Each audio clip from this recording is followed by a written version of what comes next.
Ya, selamat datang para mahasiswa Blok STEM Saraf dan Kejiwaan. Perkenalkan, saya Dr. Alia Dwiana, Magister of Science, yang merupakan salah satu dosen pengampu di Blok STEM Saraf dan Kejiwaan dari Departemen Ilmu Fakal.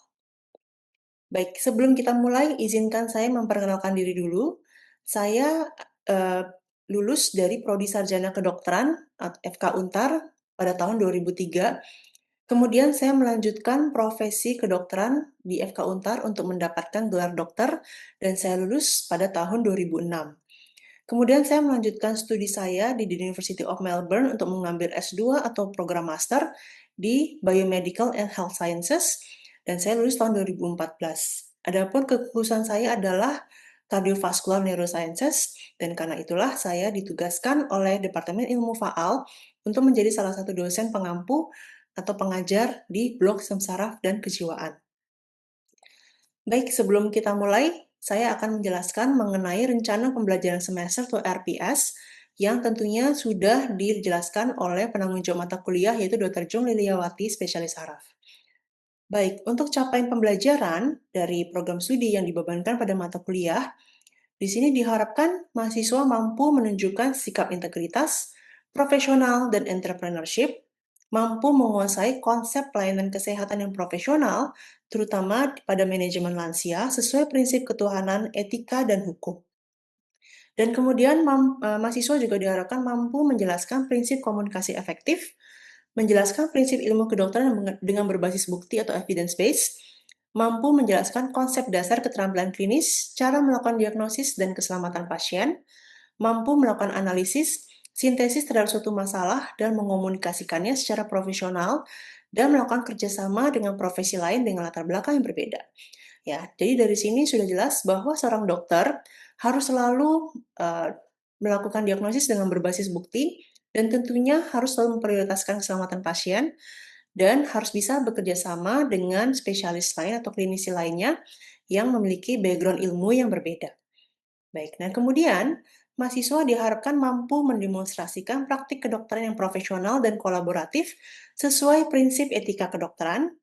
Mahasiswa diharapkan juga mampu berpikir kritis, melakukan refleksi diri dan pengembangan diri berkelanjutan, mampu mendemonstrasikan kemampuan komunikasi lisan dan tulisan yang efektif, dan mampu membuat kesimpulan ilmiah berdasarkan data-data, menghasilkan karya ilmiah, dan mendiseminasikannya.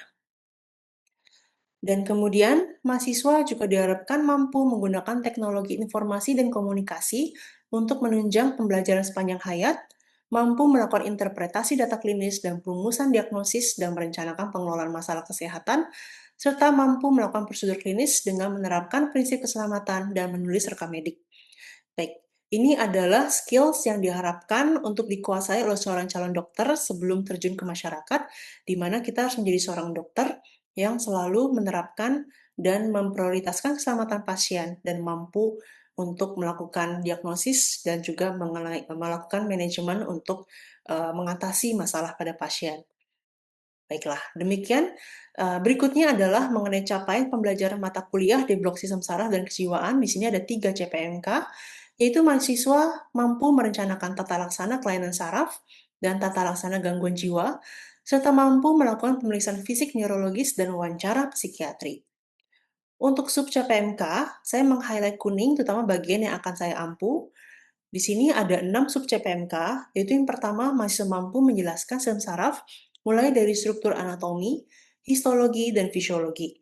Kemudian mampu menjelaskan kelainan saraf meliputi lesi UMN dan LMN, penurunan kesadaran dan gangguan gerak, mulai dari etiologi, patofisiologi, diagnosis dan tata laksana, termasuk memilah penyakit yang perlu dirujuk. Ya, jadi di sini seorang dokter harus mampu menentukan gitu, apakah penyakit tersebut, masih sesuai kompetensinya atau harus kita rujuk ke spesialis yang, lebih kompeten untuk mengatasi masalah tersebut. Baik, nah berikutnya untuk sub CPMK ketiga adalah mahasiswa mampu menjelaskan tentang kelainan jiwa meliputi fisiologi otak dan neurotransmitter yang terkait, ini nanti akan saya jelaskan di kuliah saya. Kemudian mahasiswa juga mampu menjelaskan gangguan jiwa mulai dari psikopatologi, diagnosis multiaksial, menentukan diagnosis banding dan tata laksana, termasuk memilah penyakit yang perlu dirujuk, serta yang kelima mampu melakukan pemeriksaan neurologi dan menginterpretasikan hasilnya, serta mampu melakukan wawancara, pemeriksaan psikiatri, dan menentukan diagnosis multiaksial. Berikut adalah peta CPL terhadap CPMK. Nah, untuk deskripsi singkat dari mata kuliah ini adalah pada akhir blok yang dilakukan selama 7 minggu, mahasiswa diharapkan mampu menjelaskan mengenai struktur anatomi dan fisiologi sistem saraf, kaitan fungsi sistem saraf dengan fungsi organ lain dalam tubuh, mampu menjelaskan etiologi serta patofisiologi penyakit pada sistem saraf dan kejiwaan yang dapat disebabkan karena infeksi, penyakit degeneratif dan keganasan, serta kemudian menentukan diagnosis berbagai penyakit berdasarkan anamnesis, pemeriksaan fisik, dan pemeriksaan penunjang, serta merencanakan tata laksana baik secara farmako maupun non-farmako. Kemudian mahasiswa juga akan mempelajari mengenai perubahan pada sistem saraf lansia dan konsep psikogeriatri yang merupakan fokus dari Fakultas Kedokteran Universitas Tarumanegara, dan mahasiswa juga diharapkan akan terampil melakukan pemeriksaan saraf dan melakukan anamnesis baik auto maupun alo yang berkaitan dengan kasus penyakit saraf dan kejiwaan sebagai dasar penegakan diagnosis. Untuk bahan kajian atau materi pembelajaran meliputi anatomi, histologi, dan fisiologi sistem saraf, etiologi dan patofisiologi dari masing-masing kelainan pada sistem saraf, psikopatologi kelainan jiwa, pendekatan diagnostik meliputi manifestasi klinis, pemeriksaan fisik, dan pemeriksaan penunjang yang berkaitan dengan kelainan pada sistem saraf, seperti pada kasus kejang, nyeri kepala, penurunan kesadaran, kelainan upper motor neuron, dan kelainan lower motor neuron, serta pada kasus-kasus penyakit jiwa. Kemudian, tata laksana terhadap kelainan yang mempengaruhi sistem saraf dan pada kasus kejiwaan, dalam hal ini adalah dalam pemilihan golongan obat sesuai dengan farmakodinamik dan farmakokinetik obat tersebut, indikasi dan kontraindikasi dari pemilihan obat tersebut. Dan kemudian mahasiswa akan mempelajari mengenai komplikasi dan prognosis pada kelainan sistem saraf dan kejiwaan, dan mempelajari teknik pemeriksaan fisik neurologis dan teknik wawancara psikiatri. Untuk daftar rujukan sudah disampaikan dan sudah dijelaskan, dan semuanya bisa diakses di perpustakaan, baik secara fisik, yaitu perpustakaan di Fakultas Kedokteran Universitas Tarumanegara, dan juga disediakan secara online. Dan semua referensi ini juga dapat diakses di portal mahasiswa Lintar, ya. Dan di sini untuk ilmu faal yang saya ampu, saya memakai 3 buku, yaitu Ganong, Gaitan, dan Sherwood. Dan nantinya juga akan ada referensi tambahan yang akan saya jelaskan di awal kuliah saya.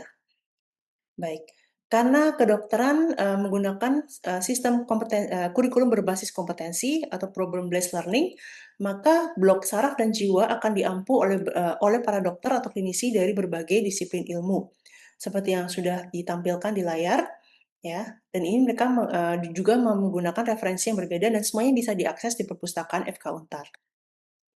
Baik, untuk media pembelajaran, sudah disediakan jurnal online, database dari jurnal, aplikasi osmosis, dan digital library. Semuanya bisa diakses di Lintar dan juga di perpustakaan FK Untar. Untuk dosen pengampu, ada 20 dosen yang terlibat dalam blok SIM saraf dan kejiwaan, karena blok SIM saraf kejiwaan dan semua blok di Fakultas Kedokteran menggunakan tim teaching dan problem-based learning atau kurikulum berbasis kompetensi. Baik, untuk sub CPMK yang sudah saya jelaskan dan juga lingkup bahasannya, di sini blok SIM saraf akan dijalankan selama 7 minggu. Dan metode pembelajarannya bisa ada berupa teori dan juga praktek. Untuk teori akan dilakukan dengan menggunakan metode kuliah interaktif sebanyak 20 sesi, kuliah seminar di mana di sini para dosen atau para pengampu atau narasumber akan melakukan kuliah secara berurutan untuk satu topik tertentu, dan kemudian di akhir sesi akan dilakukan tanya jawab oleh para mahasiswa ke dosen terkait. Dan kemudian ada diskusi problem-based learning sebanyak 4 pengucu. Ini yang sudah kita jalankan dengan menggunakan 7 jump step, di mana mahasiswa akan melakukan diskusi dalam kelompok kecil tutorial sebanyak 2 sesi. Sesi 1 untuk membahas LI dan kasus pemicunya, sesi 2 untuk penjelasan dari berbagai materi yang sudah mahasiswa cari pada sesi mandiri, dan kemudian diakhiri dengan diskusi pleno, di mana para mahasiswa akan mempresentasikan hasil diskusinya, dan kemudian akan diadakan sesi tanya jawab Dan kemudian dilakukan juga pelurusan oleh para narasumber terkait jawaban yang sudah diberikan mahasiswa dan juga materi yang sudah dipresentasikan. Di akhirnya, pada setiap pleno adalah penjelasan kembali oleh para narasumber mengenai topik yang dibahas dan apa yang penting untuk dipahami oleh mahasiswa. Kemudian selain itu juga ada team-based learning, di mana di sini mahasiswa sudah diberikan learning issue-nya dan untuk dicari materinya di perpustakaan atau dilakukan pembelajaran secara dengan membaca jurnal dan kemudian mahasiswa melakukan tugas rangkuman. Dan kemudian pada hari pleno TBL akan diberikan pre-test dulu secara individu, dilanjutkan dengan tes secara bergrup. Nah, setelah itu semua soal dari pretestnya dan juga per grupnya akan dibahas oleh para narasumber terkait. Dan kemudian setelah selesai dilakukan pembahasan, mahasiswa akan dilakukan tes ulang dengan menggunakan tes aplikasi. Nah, setelahnya para narasumber akan kembali membahas dan menjelaskan tentang soal-soal tersebut dan diharapkan mahasiswa bisa memahami dengan lebih baik lagi mengenai topik atau learning issue yang sudah diberikan. Selain dari kuliah seminar, diskusi PBL, diskusi pleno, dan team-based learning, juga ada praktikum anatomi dilakukan 2 kali 150 menit.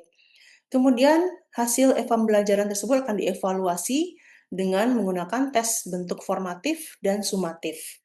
Dan kemudian, selain mempelajari teori, mahasiswa juga akan belajar skills atau keterampilan klinik dasar. Dan di sini ada 2 topik, yaitu teknik pemeriksaan fisik neurologis dan teknik wawancara psikiatri. Selama latihan akan dilakukan sebanyak 6 sesi yang akan didampingi oleh instruktur, dan kemudian akan dilakukan ujian secara formatif. Baik, berikut adalah komponen, bentuk penilaian, instrumen, dan bobot dari masing-masing tes yang harus mahasiswa blok sistem saraf dan kejiwaan jalani. Di sini untuk komponen teori ada diskusi problem based dan team based learning dan dinilai dengan menggunakan daftar tilik penilaian diskusi PBL dan multiple choice question. Bobotnya adalah 10%. Kemudian ada ujian tulis 1, ujian tulis 2, ujian tulis 3, yang akan dinilai dengan menggunakan instrumen lembar multiple choice question. Adapun bobotnya adalah 20% untuk ujian tulis 1, 15% untuk ujian tulis 2, dan 25% untuk ujian tulis 3. Dan kemudian ada juga ujian praktikum anatomi akan dinilai dengan menggunakan lembar short answer question dan bobotnya adalah 10%. Dan kemudian ada ujian keterampilan atau praktek. Di sini adalah ujian keterampilan klinis dasar meliputi pemeriksaan fisik saraf dan wawancara psikiatri dan akan dinilai dengan menggunakan daftar tilik keterampilan klinis dasar dengan bobot 20%. Semuanya nanti akan ditotal 100% dan akan ditentukan apakah mahasiswa sudah layak lulus dari blok sistem saraf dan kejiwaan. Berikut yang bisa saya sampaikan mengenai blok sistem saraf dan kejiwaan. Selamat belajar kepada para mahasiswa, semoga bisa mendapatkan ilmu dan keterampilan sepanjang 7 minggu di blok sistem saraf dan kejiwaan. Izin untuk direkam nggak apa ya? Kalau ada pertanyaan, silakan tanyakan aja. Kita hari ini di Curriculum Teaching mengenai fisiologi sistem saraf oleh saya. Untuk CPL, capaian pembelajaran sudah dijelaskan di awal blog harusnya ya tentang apa aja yang harus dicapai seorang mahasiswa kedokteran. Oke, untuk bisa mengerti mengenai sistem saraf dan jiwa, penting buat kalian mengulang lagi pembelajaran atau materi sudah kalian dapatkan di blog sebelumnya, yaitu kuliah anatomi, kuliah pengantar saraf di blog unit 1, biologi dan dalam sosial, serta kuliah histologi di unit 1 tentang saraf dan biologi. Ya. Kalau tidak memahami 3 ini, akan sulit untuk bisa memahami tentang saraf dan jiwa. Oke, kita menjelaskan dulu tentang organisasi dari sistem saraf. Dibagi ada pusat dan perifer. Yang pusat namanya juga pusat berarti di otak dan embryos spinalis. Sementara perifer berarti yang bukan di otak. Apa aja? Yang bisa secara otonom, bisa secara sensorik dan juga motorik. Ya. Dan ini adalah jelasnya yang penting buat dipahami. Ya, jadi dari reseptor biasanya berupa sensorik, ya, kemudian ke jarasnya itu aferen, ke pusat informasi yaitu di otak atau di spinalis, kemudian ke jaras eferen, ke motorik, ya, bisa berupa somatic nervous system atau ke sensor otonom yang terbagi menjadi parasimpatis dan simpatis serta endocrine system. Ya, ini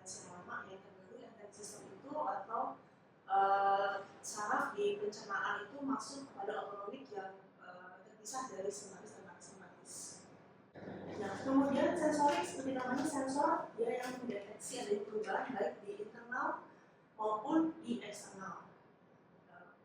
Biasanya berupa reseptor, reseptor suhu, panas, dan dingin, sentuhan, raba, kemudian bau-bauan, itu semua diresepsi, di reseptor dan masuk ke sensorik.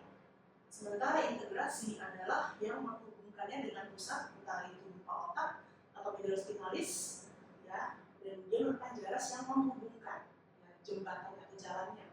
Ya, kemudian berikutnya untuk efferentnya yaitu adalah motorik. Respon dari sentral apa? Ya, otakmu atau medulla spinalismu memproses informasi di bawah sensorik dan kemudian akan apa responnya. Nah ini yang dilakukan oleh motorik atau sistem hormon dan untuk motorik bisa berupa kontraksi otot atau sekresi glandula atau hormon atau karena dari organ ke dalam yang dilakukan oleh otonom. Ya. Oke, untuk bisa berfungsi ada dua tipe komunikasi antar saraf, ya, electrical atau chemical. Nah, electrical melalui gap junction, chemical activity melalui sinaps yang mengeluarkan sejenis zat kimia yang disebut dengan neurotransmitter. Ya, mungkin bisa kita di sini neurotransmitter apa aja? Cukup banyak ya yang mengejarnya. Ya, mungkin yang terkenal asetilkolin, terutama GABA, katekolamin, serotonin, dan serotonin yang nanti banyak mempengaruhi berbagai penyakit kejiwaan. Ya, kemudian ada endokannabinoid dan glutikosid. Ini adalah kelompokan besar neurotransmitter yang sudah dikenal efeknya excitatorik dan inhibitorik, prekursornya, dan kemudian tipe vehicle-nya apa, ya, vesikelnya apa. Ya, tidak untuk kemungkinan akan ada neurotransmitter lainnya yang akan ditemukan. Ya, seiring dengan peningkatan ilmu pengetahuan, penelitian, ya mungkin nanti akan ada neurotransmitter lain yang punya peran, ya, baik itu di penyakit saraf maupun di penyakit kejiwaan. Ya, ini adalah bedanya yang electrical sama yang chemical. Electrical molecular junction seperti yang saya sebutkan. Chemical adalah melalui pelepasan neurotransmitter, ya, dan semuanya dia akan berkaitan dengan reseptor sesuai di posinatik. Ya, presinatik yang sebelumnya, posinatik yang setelahnya.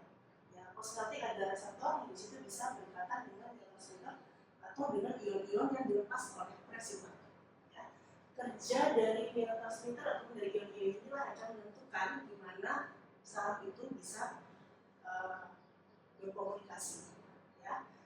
Jadi, nah ini tadi sudah saya jelaskan, ya neurotransmitter, reseptor, ya atau boleh juga ion, ya, natrium, kalium, ya kemudian berkaitan dengan pintu-pintunya, ya dengan reseptornya nanti akan terbuka, ya apakah akan berupa excitatorik atau inhibitorik, tergantung dari sumasi neurotransmitter yang diterima oleh saraf pos ganglionik, ya.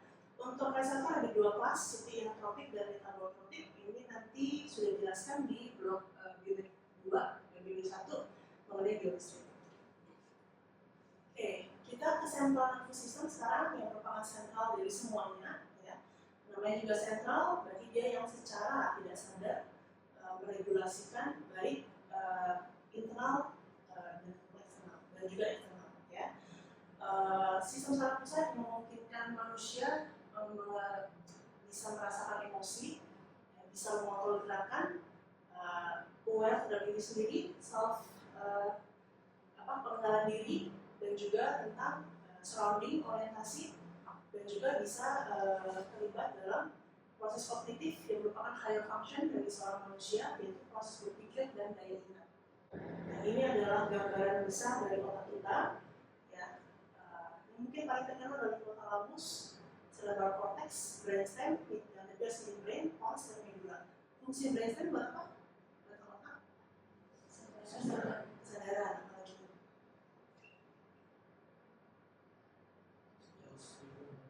Bangun tidur salah satunya ya, satu generasi apa lagi?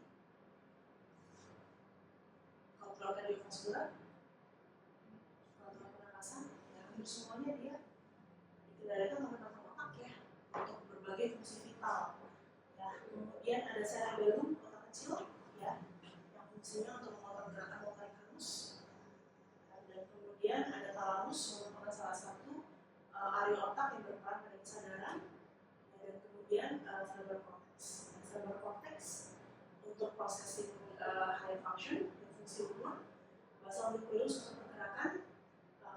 hipotalamus untuk awareness dan kesadaran, hipotalamus untuk sekresi hormon, cerebellum untuk gerakan voluntary yang halus, dan brainstem yang merupakan sentral dari berbagai fungsi yang cukup penting seperti bangun tidur, fungsi kardiovaskular, reticular filtration, dan berbagai macam fungsi yang memungkinkan seseorang itu untuk bisa hidup tanpa batang otak, bisa disebut pasiennya mengalami mati batang otak.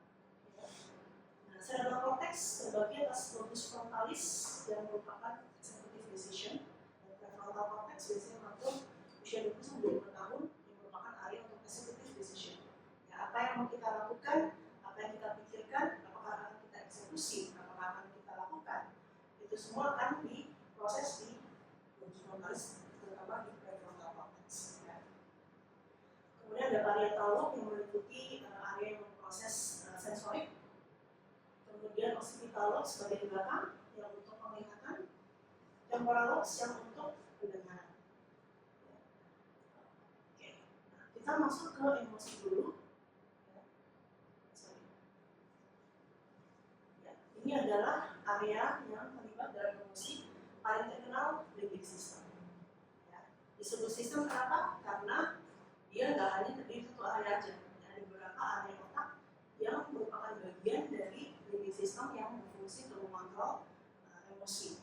Ya, kalau kita lihat di sini emosi itu cukup sama ya di mana-mana ya. Semua orang pasti mukanya berbahagia seperti ini ya. Nggak sih? Sedih seperti itu, takut seperti itu, marah seperti itu, ya jijik, ya surprise. Nah, ini adalah 7 facial expression yang merujuk pada emosi seseorang. Ya, biasanya sama, mau orang berputih, hitam, kalau di Indonesia, di Amerika, di Eropa, mukanya pasti akan kurang lebih seperti ini pada facial expression. Dan facial expression akan memungkinkan kita untuk menilai apa sih yang dirasakan seseorang.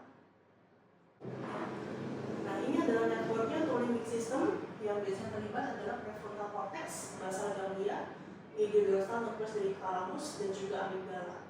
Yang lainnya bisa hippocampus yang merupakan area deklarasi memori atau daya ingat yang kita sadari.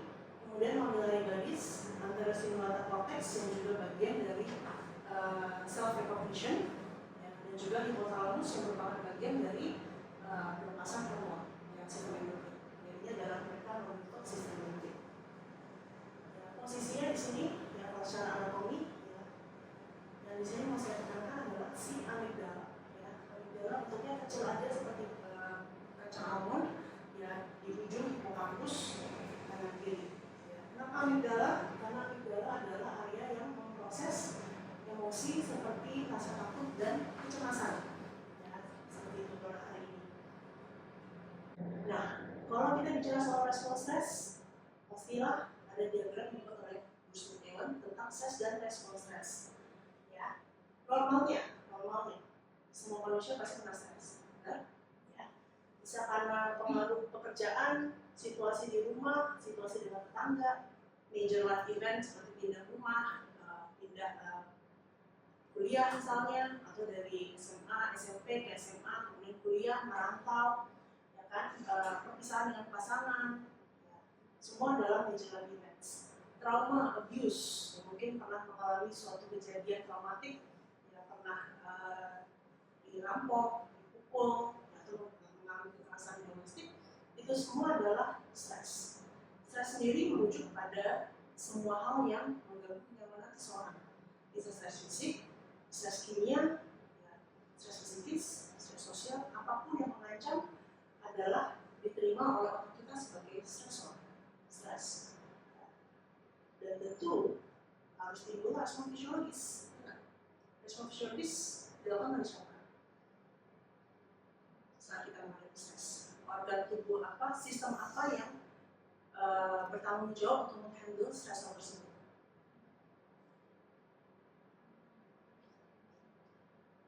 Yang paling pertama pastilah sistem saraf. Yang mana? Sistem saraf banyak. Yang simpatis, namanya fight or flight ya, adrenalin, epinefrin, norepinefrin, noradrenalin. Yang berikutnya hormon yaitu